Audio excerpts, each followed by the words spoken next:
अहमदनगर जिल्ह्यातील संगमनेर शहरात मंगळवारी 2 गटात हाणामारीची घटना समोर आली. गाडीला कट लागण्याच्या कारणावरून वाद झाला होता. त्यानंतर काही तरुणांचा जमाव जमा झाला आणि त्यांनी दुचाकी स्वाराला बेदम मारहाण केली. मारहाण झालेल्या तरुणाच्या मदतीला धावून आलेल्या दोघांनाही देखील मारहाण झाली. त्यामुळे परिसरात तणावाचं वातावरण निर्माण झालं होतं. मात्र पोलिसांनी तात्काळ हस्तक्षेप करून परिस्थिती नियंत्रणात आणली असून परिसरात शांतता आहे. या प्रकरणी पोलिसांकडून 8 जणांविरोधात गुन्हा दाखल करण्यात आलाय. संगमनेर शहरातील दिल्ली नाका परिसरात दुचाकीला कट मारण्याच्या कारणावरून जमावाने तिघांना मारहाण केल्याची घटना काल सायंकाळी घडली होती.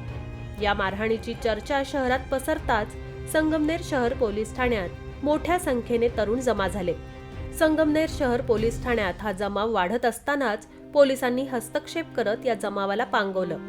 तर दुसरीकडे मारहाण झालेल्या घटनास्थळी सुद्धा दुसऱ्या गटातील जमाव एकत्र आला होता. यामुळे रात्री संगमनेर शहरातील वातावरण तणावपूर्ण झालं होतं. या प्रकरणी रात्री उशिरा पोलिसांनी राहुल गुंजाळ यांच्या फिर्यादीवरून 8 जणांविरोधात विविध कलमान्वये गुन्हा दाखल केला आहे. यातील 3 जणांना ताब्यात घेतल्याची प्राथमिक माहिती असून इतर आरोपींचा शोध पोलीस घेत आहेत.